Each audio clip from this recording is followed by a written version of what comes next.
Hi, I'm Liz with D'Addario Strings, and I am here with Sam Finlay of David Gage and the producer of The Realist Pickup. And what are we going to do here today, Sam? Today, Liz, we are going to change the strings on this string bass. And let's do it. Okay, so the first step is to, as you can see, we lay the bass on its back. With lower strings, the cello, the bass, it's really important if you don't lay it on its back, when you take the tension off the strings, the sound post can fall down. The second thing is also to have everything ready when you change your strings. I mean, have your strings ready. You don't want to leave the bass out of tension for too long. If you have the chance to set everything up before you do the string changing, that's a good thing. Okay, so the next step is to take the strings off the bass. Okay. I like to take 2 strings off at a time. That allows the strings to lay correctly in the peg box, one over the other. And I would also, just following that same theory, take them off inside out. In this case, the inside is the A string and the outside is the E string. So we'll start by removing the A string. I'm going to use a winder bit and a drill. I'll first take the winder and put it around the tuning machine on the A string. And then I will wind it so that the floss goes towards the bridge. Just be careful, this offers some torque.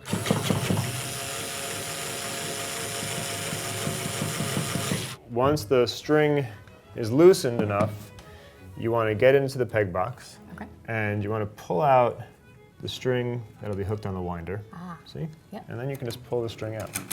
Easy. And then we'll do the same thing for the E string.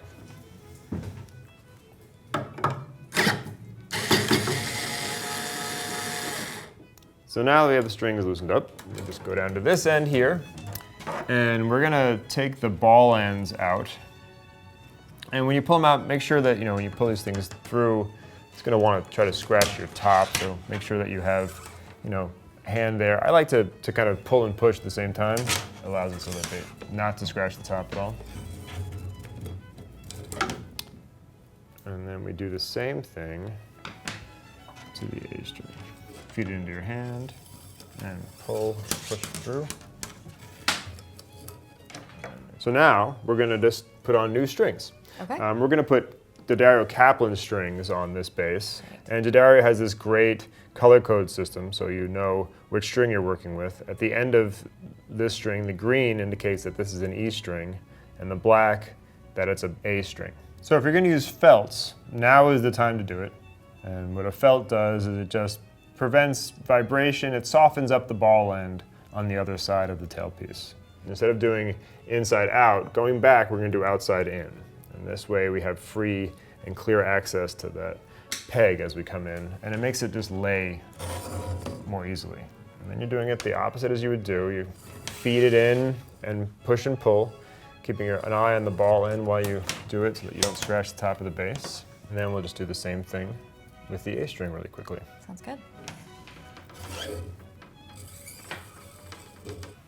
What you're going to do next is you're going to prepare the surfaces that touch the string. We're going to put a little bit of graphite on the bridge slots, just so that the bridge doesn't grip the string while you're tuning. And then we're going to do the same thing down by the nut, just putting enough graphite in there so that the string doesn't get bound.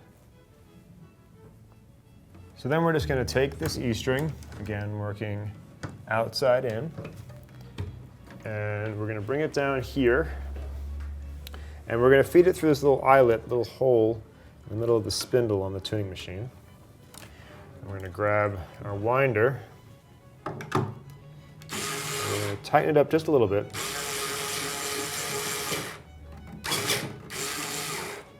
And then once it's gone around once, you want to twist the end around the string once or twice,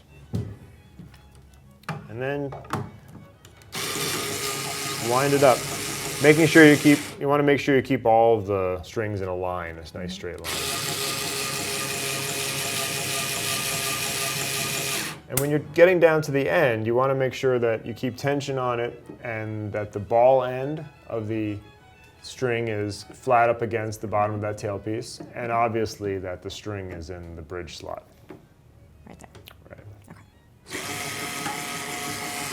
I'm trying to make sure that these strings stay as close to one another as they can, because they can get bunched up, they get pinched. Best is to take your time and just to make sure you're keeping tension on the string. So then we would just go ahead and do the other side. We would do that. Now that we've done the E and the A string, we would do the G and the D string, following the same rules that we set for the other side. We'll take them off inside out, and we'll put them back on outside in. Okay. That gives us clear access to the peg box. And before we go, do you have any tips or tricks or do's or don'ts that you want to leave us with? Yes, I do. Do make sure that you have the right size string for the size of instrument that you're using. If you don't know what your string length is, then I would ask your local luthier or bass shop to measure your string length. You can also measure it yourself. The distance between the bridge and the nut is important. And do make sure that the bridge stays centered and upright. While you're tuning it, it could lean forward, especially if you don't use enough graphite. And how do you know when your strings need to be replaced? Good question. In general, if you see any discoloration, if the strings don't look the same color they did when you bought them, then you should probably buy new ones. But in general, keep an eye on the bridge and on the nut. If you see any separation or wear, then I think it would be time to start looking for a new set. Okay, cool. Thanks, Sam. My pleasure. Thank you.